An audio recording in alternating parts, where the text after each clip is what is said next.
इसीलिए प्रेस में कोई खफा नहीं हूं, मैं खुद से ही नाराज हूं कि मैं आज अगर डिले करता बोलने में। मैंने पूछा कि ये क़यादत की लिस्ट है, मुझसे ले लीजिए, जो मुसलमान चेहरे वहां हैं, और सबका नाम लिखकर मोबाइल नंबर के साथ देता हूं, जाके पूछिए कि अल्लाह की किताब पर हाथ रख के कह दें कि उनको पता है कि वो क्या कर रहे हैं। अल्लाह की किताब है ना, हमारे इस्लाम में उसकी बहुत वैल्यू है। उसकी किताब पर हाथ रख के कह दें वो कि भाई आप क्या कर रहे हैं इस पार्टी में, कौन है आप, तो उनके पास जवाब नहीं होगा। मैंने पूछा तो मैं आप नाम के साथ बोल रहा हूं, आफाक साहब हमारे बड़े भाई की तरह, अशफाक रहमान साहब मेरे बड़े भाई की तरह, मुनाजिर हसन साहब मेरे बड़े भाई की तरह, इरफान साहब मेरे बड़े भाई के साथ की तरह, ठीक है। मैंने सबसे पूछा पहले कि भाई प्रदेश अध्यक्ष कौन है, एक दिन पहले, तो कहा हमको नहीं पता है। तो जब इस क़यादत को पता ही नहीं है तो किस क़यादत को पता है? कौन वो लोग हैं जो पर्दे के पीछे काम कर रहे हैं? जब हमें आज उस पार्टी से पूछने का हक नहीं है जिसका ना कोई एमपी ना कोई एमएलए, तो हम उससे कैसे पूछेंगे जिसका एमपी एमएलए है? उससे क़यादत की लड़ाई कैसे लड़ेंगे? खामोश लोग बिहार के नौजवानों को कुछ नहीं दे सकते। इस्लाम का आखिरी दर्जा यह कहता है, इस्लाम अंदर होने का, अगर आप ईमान वाले हो तो ईमान का जो आखिरी पड़ाव हो यह है कि जुल्म के खिलाफ कम से कम आवाज बनो।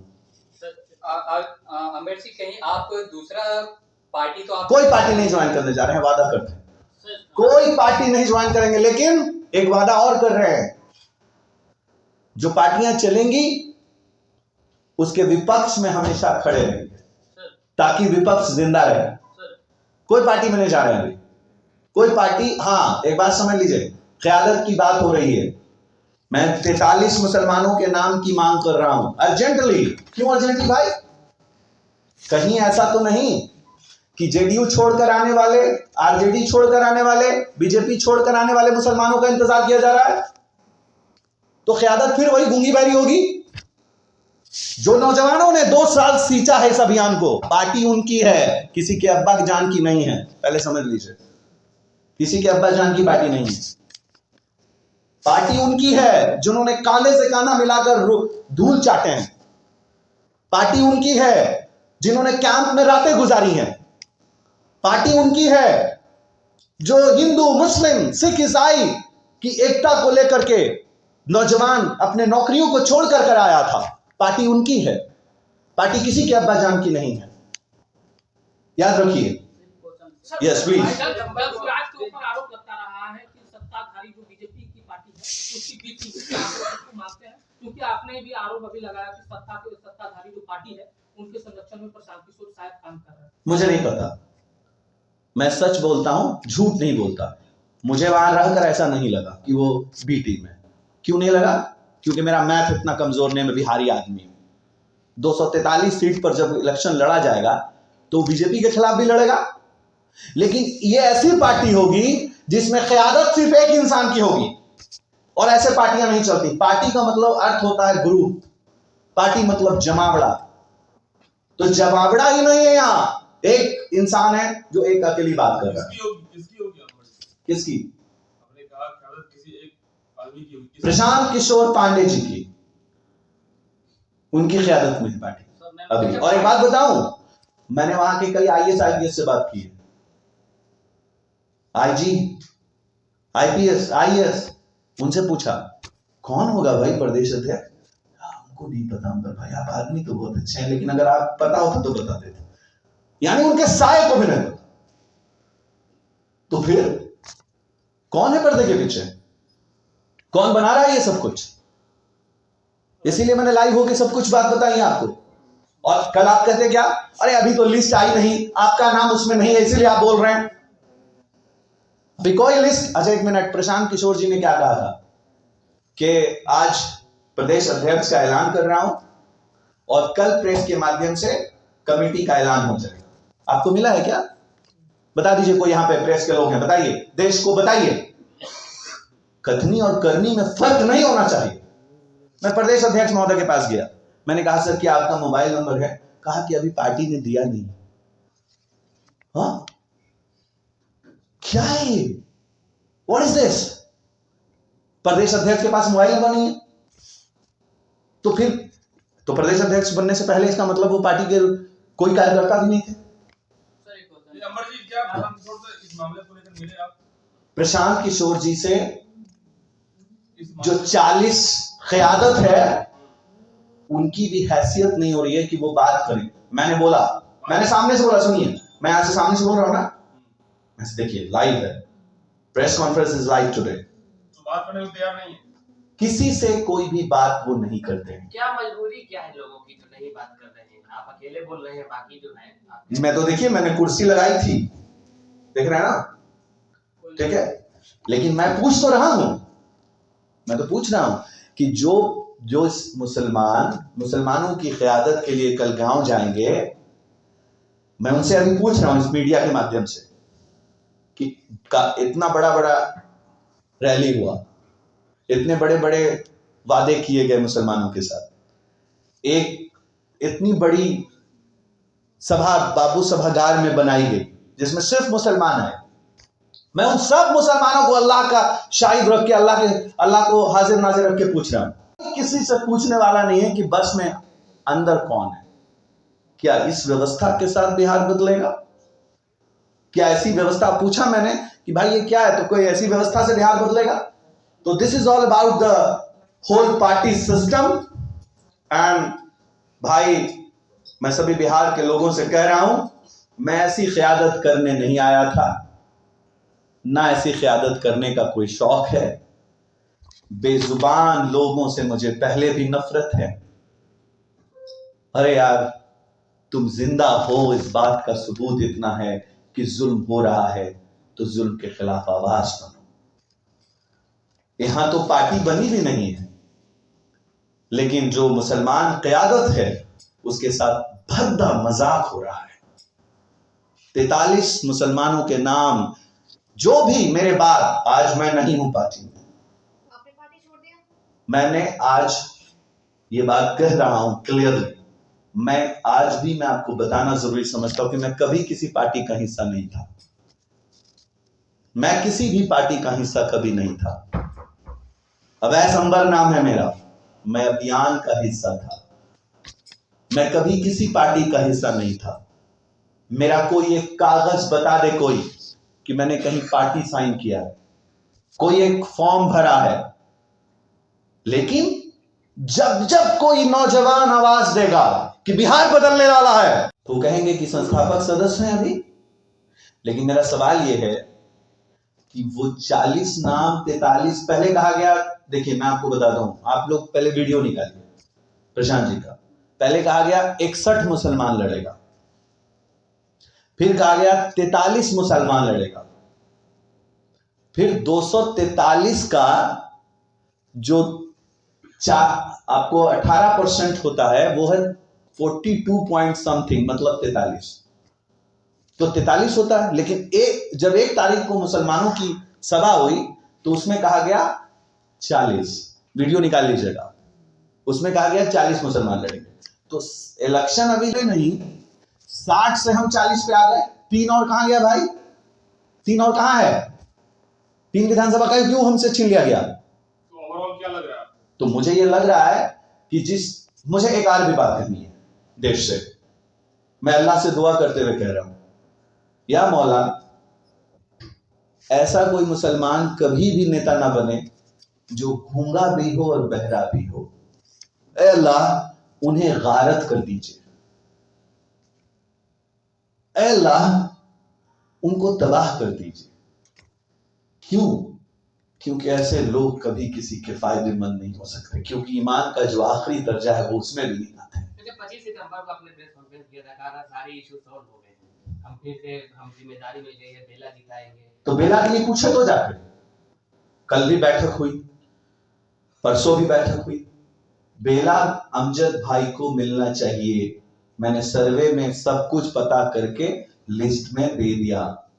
आपकी नाराजगी यही है कि अमजद भाई को टिकट नहीं मिला? अरे अमजद भाई को टिकट मिलेगा यार, अमजद भाई की लड़ाई नहीं लड़ने आए हैं हम तो उस 43 की क़यादत के लिए चिंतित हैं। हम तो इस बात की चिंतित हैं कि ये खामोशी क्यों है, ये साइलेंस क्यों है, इतनी साइलेंस क्यों है लोग। अरे यार बैठक होनी चाहिए, उसमें पता होना चाहिए कि जहानाबाद कौन देखेगा, गया कौन देखेगा, मोतिहारी कौन देखेगा, दरभंगा कौन देखेगा, उसकी क़यादत किसके हाथ में होगी। यहां कोई माइनॉरिटी सेल भी नहीं है, जाति की बात नहीं है, लेकिन महादलित को ही प्रदेश अध्यक्ष बनाएंगे। जाति की बात नहीं करते हैं, सुनिए पहले मेरी बात। प्रशांत किशोर जी जाति की बात नहीं करते हैं, लेकिन महादलित नेता ही प्रदेश अध्यक्ष होगा, पहली बार। दूसरे बार दलित होगा, जाति की बात नहीं करते हैं हम लोग। तीसरे बार मुसलमान होगा, धर्म की जाति की बात नहीं करते हैं हम लोग, लेकिन तीसरे बार मुसलमान होगा। और आखिरी में ब्राह्मण भूमियार राजपूत होगा, लेकिन जाति की बात हम लोग नहीं करते हैं। अरविंद केजरीवाल और प्रशांत किशोर जी ने अगर कंपेयर कीजिएगा तो आसमान जमीन का एक फर्क दिखेगा। आप में से सभी मीडिया के लोग, इसमें से मैं इनाम घोषित करता हूं आपको, मुमांगा एक एप्पल मोबाइल गिफ्ट करके दूंगा आपको। आप में से खड़े होके कोई 10 ऐसे नेता का नाम बताइए जो अरविंद केजरीवाल के नेता हो, विधानसभा में हो और उनकी जाति आप जानते हो। मैं इनाम दूंगा, 5 मिनट रुकता हूं। क्यों नहीं जानते? तो क्या मान ले कि आप रुक जाइए, क्यों नहीं बता पा रहे हैं? पता है कि जाति की बात वहां नहीं की गई थी शुरू में, और जाति का करेक्टर देख करके, जाति का सर्टिफिकेट देख करके वहां कोई प्रदेश अध्यक्ष नहीं बना था। समझिए फर्क को, समझिए। इसीलिए वो गुजरात भी जाके लड़े, इसीलिए वो पंजाब भी जीते।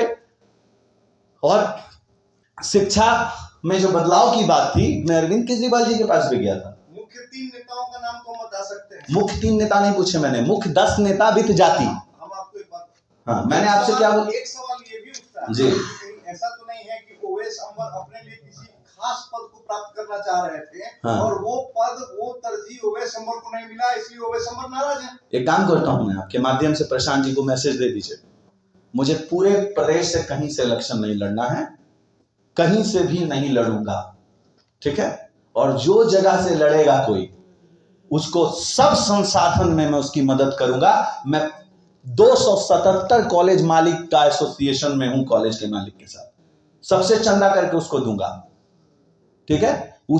मुझे 43 नाम बता दें, लेकिन कब बता दें? जल्दी, कल नहीं। क्यों कल नहीं? पूछे क्यों? हेलो जनसुराजियों, मैंने खुद की कुर्बानी तुम लोगों के लिए दी है, ताकि तुम जो पैदल चल रहे थे, तुम में से अगर कोई नेता ना हो तो पार्टी नहीं, प्राइवेट लिमिटेड कंपनी है ये। मैंने खुद की कुर्बानी दी है। आप बोलते हैं कि मैं, अरे मैं तो बता रहा हूं, पैदल चले हैं लोग, नौकरियां छोड़ी हैं लोगों ने। क्यों पता है? बिहार बहुत कच्ची मिट्टी है, बिहार बहुत इमोशनल प्रदेश है, बिहार के लोग बड़े मीठे हैं, बिहार के लोग बड़े प्यारे हैं, इनको ठगना आसान है। वो चप्पल पहन कर नहीं, जूता पहन कर आने लगे। जिनको बारात जिनकी गांव से गुजरती थी, अगर बड़े शहंशाहों के गांव से किसी पिछड़े की बारात गुजरती थी और घोड़ा पर बैठ के वो दूल्हा चला जाता था, तो उसको आगे की गांव में उतार कर मारते थे। उनको घोड़ा पे बैठकर बारात ले जाने का अधिकार दिया। हर ने कुछ दे करके बिहार को एक बिहार, सुंदर बिहार बनाने का काम किया है। आप ये नहीं कह सकते सब कुछ बेकार है बिहार में। बिहार में सब कुछ बेकार नहीं है। अगर बिहार में राजनीतिक सोच हो जाए सिर्फ एक बार, तो बिहार दुनिया को पीछे छोड़ सकता है। और अगर बिहार की राजनीतिक सोच पैदा करने की बात हो रही थी, तो मुझे लगा यार बिहार बदलने जा रहा है इस बार। जिस तरह एक अभियान ने बेजुबानों को जुबान दिया, दूसरे अभियान ने, मैं बात कर रहा हूं लालू प्रसाद जी की, जब उन्होंने एक अभियान चला तो बेजुबान के पास जुबान हो गया। दूसरा अभियान चला तो पूरे बिहार में जो डर का माहौल था, क्राइम का माहौल था, वो खत्म हुआ और बच्चियां साइकिल से स्कूल जाने लगी, ड्रेस पहनने लगी, किताबें उनको घर तक पहुंचा के दी गई, खिचड़ी उनको खिलाने का, पिलाने का इंतजाम, सही टीचर का इंतजाम दिया गया। तो जब हमने सुना मैं शिक्षा के क्षेत्र में 17 वर्षों से काम कर रहा हूं, मुझे लगा पूरा बिहार बदलने वाला है। मैं अपने बिहार के एक एक नौजवानों से, बड़ों से, बुजुर्गों से माफी मांगना चाहता हूं कि मैं अपना फेस वैल्यू लेकर आया था यह समझकर कि बिहार बदलेगा, लेकिन अब तक पिछले 6 महीने से ऑब्जर्व करके मैं ये कह सकता हूं कि पर्दे के पीछे कौन ये तय कर रहा है, जब तक उस क़यादत को बोर्ड रूम में नहीं लाया जाएगा, सामने नहीं लाया जाएगा, तब तक हम नहीं मानेंगे जनसुराज कोई पार्टी है। प्राइवेट लिमिटेड कंपनी है जिसमें एक प्रोसेस है, पहले फंसो फिर फसाओ.com प्राइवेट लिमिटेड। मतलब क्या नाम हुआ? फंसो फसाओ.com प्राइवेट लिमिटेड। पहले फंसो फिर दूसरों को फंसाओ, इससे ज्यादा कुछ नहीं है। क्यों मैं बोल रहा हूं ऐसा? क्योंकि 6 महीने की कुर्बानी में जब मैं खुद नहीं समझ सका और हर रोज मुझे पूरे देश भर के लोग, पूरे बिहार भर के युवा जो मुख्यालय में जुड़े हैं, जो दूसरे दूसरे प्रेस में जुड़े हैं, जो दूसरे दूसरे जनसुराज ग्रुप में जुड़े हैं, वो फोन कर रहे हैं, सर हम ना सर यहां बहुत काम कर रहे हैं सर, तो सर हमने गाड़ी मिल जाएगी क्या सर हमको? वो क्या समझ रहे हैं? वो ये समझ रहे हैं कि शायद मुनाजिर हसन साहब के हाथ में कुछ है, शायद अवैस अंबर जी के हाथ में कुछ है, शायद अशफाक रहमान साहब के हाथ में कुछ है, शायद आफाक अहमद साहब के हाथ में कुछ है। अरे अपने अपने ग्रेमा में झांक के देखो किसके हाथ में क्या कुछ है। कुछ भी किसी के हाथ में नहीं है, कुछ भी किसी के हाथ में नहीं है, और everybody is confused, but no one have voice to speak to ask. मेरा सवाल यह है कि जो सत्ता में नहीं है, अगर हम उससे नहीं पूछ पा रहे हैं तो हम किससे पूछेंगे? सत्ता से सवाल तो पूछने की औकात फिर नहीं है, फिर क़यादत किसकी करोगे? ऐ मुसलमानों, तुम्हारी क़यादत करने के लिए एक मजबूत जुबान की जरूरत है, तुम्हारी खुद के क़यादत के लिए। तुम्हारा कोई लीडर नहीं है। अभी अंसारी बिरादरी का एक अंसारी महापंचायत का लड़का वहां आया, हमारे मगध से, बहुत मेहनत की है उसने। हमने उसे जोड़ा, अशफाक साहब को मैंने लाया, उसके बाद उसके साथ लगातार बातचीत हुई। कल उसको मीम्स बना के राखी सावंत बताया जा रहा है पॉलिटिक्स का। पॉलिटिक्स का राखी सावंत किसने बनवाया मैं जानता हूं, किसने बनवाया मैं नाम जानता हूं। क्या किया जा रहा है? जो हमारी क़यादत को उभरता हुआ इंसान है, उसको उसने पार्टी तक मर्ज कर दी, और 2 अक्टूबर को उसको मंच से ऐलान तक नहीं किया गया कि मेरे साथ आज अंसारी महापंचायत का कोई एक नेता। अरे अंसारी महापंचायत के नेताजी, तुरंत आपको सवाल पूछना चाहिए इससे, कौन लोग हैं ये? एक नाम है शोजेब अब्बास, शिया बिरादरी से आता है।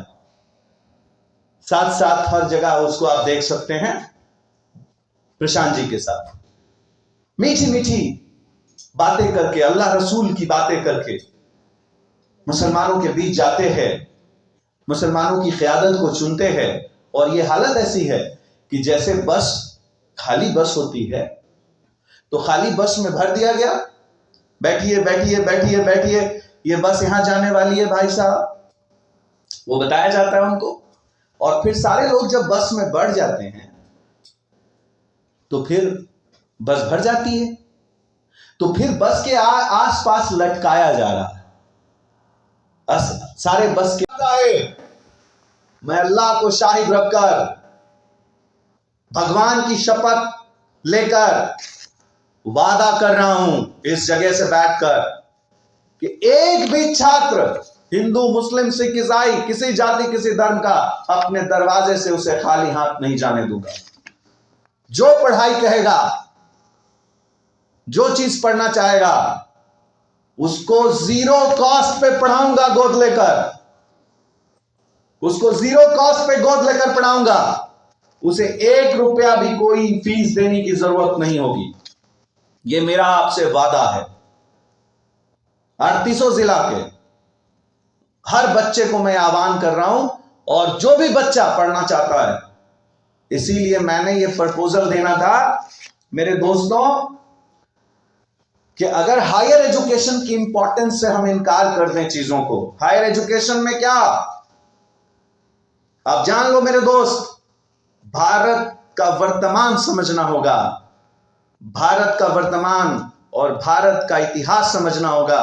भारत का इतिहास article university grant commission 1956 act में, यूजीसी एक्ट 1956, जो जवाहरलाल नेहरू ने प्रथम प्रधानमंत्री होते हुए 1956 में जब यूनिवर्सिटी ग्रांट कमीशन का निर्माण किया, तो 1956 के बाद से आज तक 2024 तक भारत के 70% युवा हायर एजुकेशन से वंचित हैं। 10वीं पास हैं, 12वीं पास हैं, लेकिन 70% मतलब 100 10वीं पास और 100 12वीं पास छात्र में से 70 बच्चा हायर एजुकेशन में नहीं जा पा रहा है। आसानी से समझने के लिए, और ये डेटा मेरा नहीं है, एजुकेशन मिनिस्टर साहब पार्लियामेंट से ये ऐलान कर रहे हैं कि देशवासियों, भारत के 70% युवा शिक्षा से वंचित हैं। लेकिन उसको वे कैसे बोल रहे हैं कि देशवासियों, हमने ग्रॉस एनरोलमेंट रेशियो को 30% कर दिया। इसका मतलब उसका हिंदी वर्जन ये है कि 70% युवा शिक्षा से वंचित है। मेरे भाइयों, देश के लोगों, टेक्निकल, पैरामेडिकल, मैनेजमेंट और मेडिकल शिक्षा व्यवस्था अगर नहीं होगी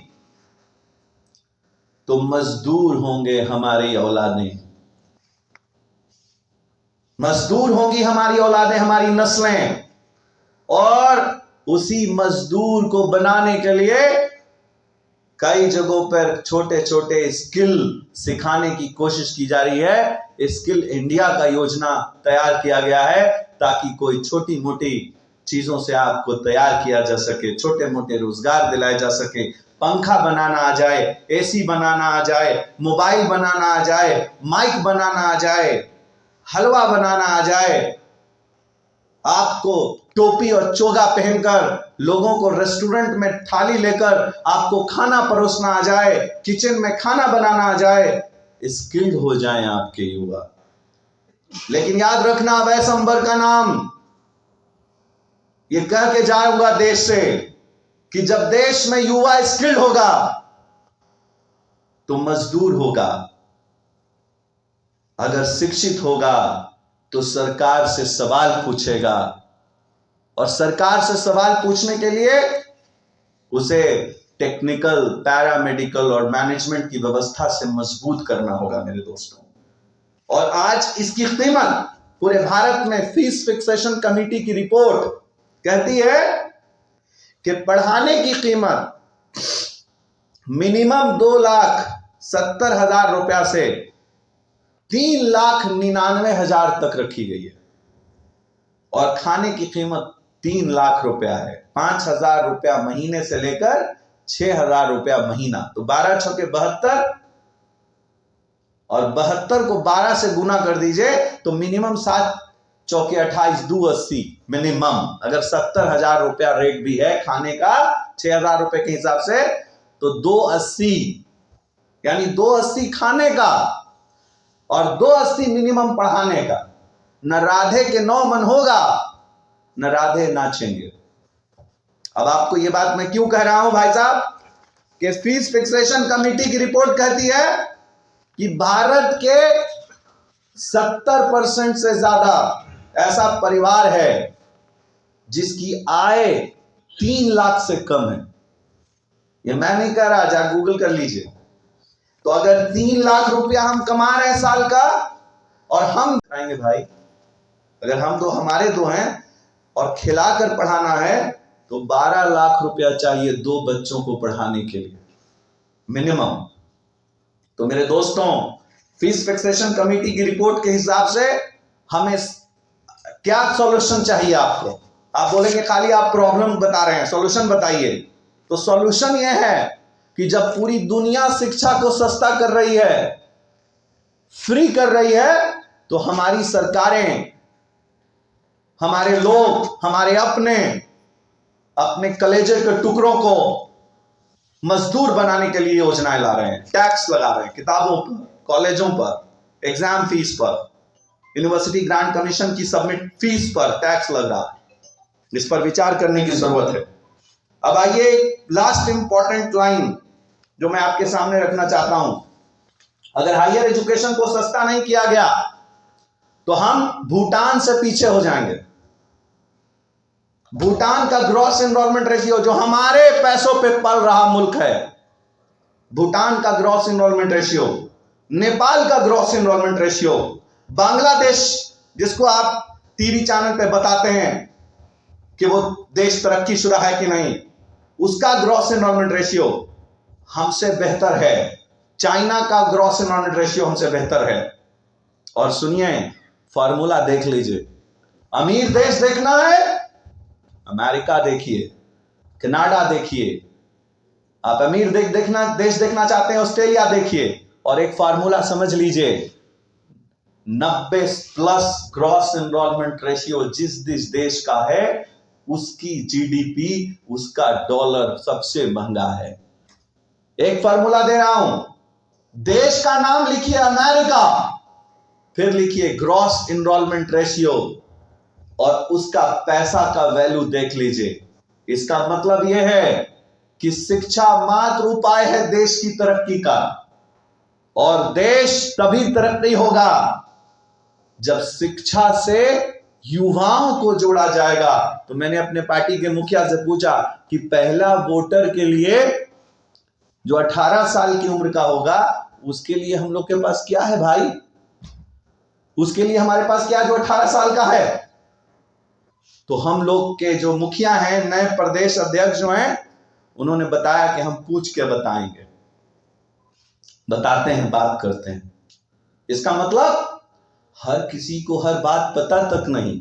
मैं सिर्फ इस बात से गंभीर हूं कि जो पार्टियां सत्ता में नहीं है, जिस पार्टी का कोई एक विधायक नहीं है, जिस पार्टी का कोई मुखिया नहीं है, वहां हमारे मुसलमान क़यादत बोलने के लिए सोच रहा है, पूछने के लिए सोच रहा है दोस्तों। तो जब सरकार सत्ता बना लेगी, जब वो लोग अपने कुर्सियों पे होंगे, तो क्या पूछोगे भाई? तो मैंने लिखा है, ये काम करो, 43 विधायक होते हैं हमारे मुसलमानों के। उन 43 विधायकों का नाम बताओ जो 43 लोग लड़ेंगे। कहीं ऐसा तो नहीं भाई, मैं तो पॉलिटिकल नहीं हूं, मैं तो शिक्षाविद हूं। कहीं ऐसा तो नहीं है कि कुछ लोग जब जेडीयू में टिकट नहीं मिलेगा तो उसको छोड़ के आएंगे तो जनस्वराज टिकट देगा? कहीं ऐसा तो नहीं है मेरे अभियान के नेताओं, जनस्वराज अभियान चलाने वालों? कहीं ऐसा तो नहीं है कि आपने अपने जिंदगी के 2 साल सब कुछ त्याग के दिया है, लेकिन जब कोई आरजेडी में टिकट नहीं मिलेगा तो जनस्वराज उनको टिकट देने का इंतजार कर रहा है? तो पार्टियां बदली, नेता कहां बदला मेरे भाई? कहां बदला? 2 तारीख के अधिवेशन में किस मुसलमान ने बात की भाई? कौन से मुसलमान की बात हुई? कौन सी क़यादत सामने आई? मैं से कई युवाओं का, मैंने बात रखी थी प्रपोजल बेला के इलेक्शन को लेकर के। बेला में अगर अमजद भाई को टिकट नहीं दिया जाता है तो बेला वो हार जाएंगे, बेला नहीं जीतेंगे। भाई बेला का सर्वे कर रहे हैं उस दिन से, कोई भी कहने को तरस रहा है कि बोले कि ना बोले, कहे कि ना कहे। अरे हमको कहा गया था कि बेला देखिए, बेला में ऐलान कीजिए जल्दी कि क्या करना है, और अगर आपने ऐलान नहीं किया अमजद भाई का नाम ऐलान नहीं किया गया तो बेला तो से शुरुआत है हार की। तो बोल रहे हैं कि अच्छा ये सब तो बड़े लोग तय करेंगे। भाई वो बड़े लोग कौन है भाई? वो कौन है बड़े लोग? मैं जानना चाहता हूं वो बड़े लोग कौन है? शिक्षा की मीटिंग में वो कौन तय कर रहा है स्कूली शिक्षा व्यवस्था को? हम लोग को कहा गया था कि कोई एक ऐसा प्रदेश अध्यक्ष दिया जाएगा जो बिहार का बेटा होगा। कहा गया था कि नहीं कहा गया था? तो वो कौन होना चाहिए था? जो उन्हीं के बीच में 2 साल से मेहनत कर रहा है। तो बेटा बोला गया था, दादा को दे दिया गया।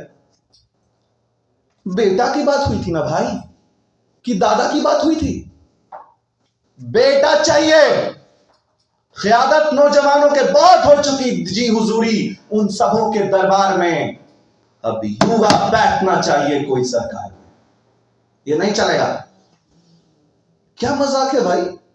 मैंने पूछा मेरे एमएलसी साहब से, मैंने पूछा अशफाक रहमान साहब से, मैंने पूछा हमारे एक दोस्त हैं, हमारे बड़े भाई हैं, गार्जियन हैं, मंत्री रह चुके हैं, हमने उनसे भी पूछा मुनाजिर हसन साहब से, मुनाजिर हसन साहब कौन होगा प्रदेश अध्यक्ष? कहा कि हमको नहीं पता है मेरे भाई। आफाक साहब आपको नहीं पता? मुनाजिर साहब आपको नहीं पता? अशफाक साहब आपको नहीं पता? अवैस अंबर साहब आपको नहीं पता? कौन पीछे पर्दे में है भाई जो ये सब कुछ तय कर रहा है? कौन है वो जो पर्दे के पीछे तय कर रहा है? अरे ऐसी राजनीति करने नहीं आए हैं। हाथ उठाइए भाई, मानते हैं कि नहीं मानते हैं? तो सब हाथ उठा रहा है। सबके बीच तय किया गया। कौन सा बीच भाई? उस बीच में तो हम लोग नहीं थे। तो कौन ऐसे हाथ उठा के मां बोल रहा है हाँ भाई बोलिए चाहिए नहीं चाहिए? ऐसा ही बोल करके एक बार कोई गए थे, कितना दे दूं बताओ? 30 दे दूं कि 40 दे दूं? 70 दे दूं कि 80 दे दूं? 90 दे दूं कि 100 दे दूं? क्या हुआ भाई? बिहार के साथ ऐसे नहीं चलेगा।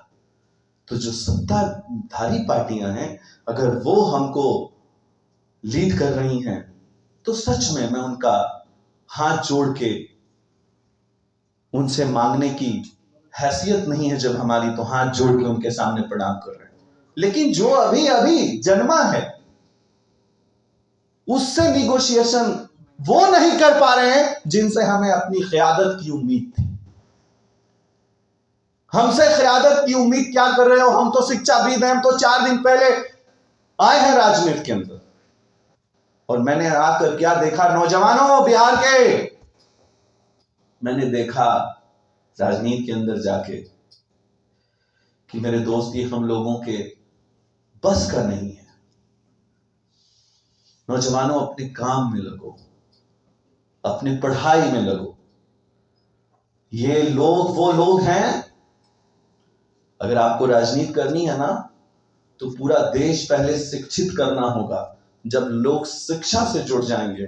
आप बोलते हैं अरविंद केजरीवाल तो नहीं है ये। मैं अरविंद केजरीवाल के पार्टी की स्थापना के वक्त में वहां था। वहां 4 नाम थे नेताओं के, लेकिन यहां पर कोई 4 नाम बता दे मुसलमान का 4 नेता कौन है? बताइए 4 नेता कौन है? मीडिया पूछे हमसे, और मैं पूरे देश के सामने लाइव हूं। बताए जनसुराज के 4 मुस्लिम नेताओं का नाम बताइए।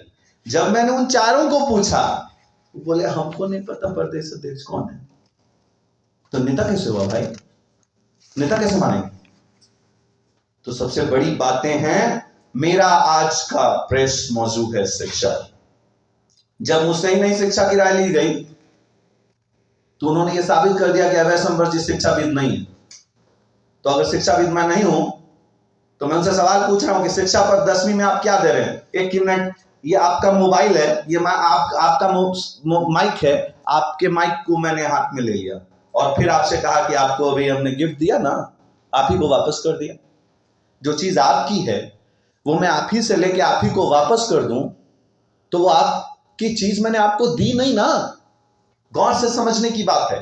आर्टिकल 21A में शिक्षा पहला क्लास से 10वीं क्लास तक, 9वीं क्लास तक मुफ्त है। इसमें सिर्फ मुफ्त नहीं है मेरे भाइयों, शिक्षा बच्चों का अधिकार है। और सिर्फ अधिकार नहीं है नौजवानों, पेरेंट्स पर कर्तव्य है उनको स्कूल भेजना। नीतीश कुमार जी खिचड़ी दे रहे हैं, लड़कियों को साइकिल दिया, कपड़े दी, एक नया बिहार बनाया। जो स्कूलों के लिए निकला नहीं करती थी उनको स्कूल में निकाला, स्कूल जाने तक के लिए तैयार किया। ठीक है, एक अभियान चला। लालू प्रसाद जी ने चप्पल उतार के आइए, जो कहते थे उनको पकड़ के ऐसे से हिला और जुबान दी उनको जो पिछड़े थे।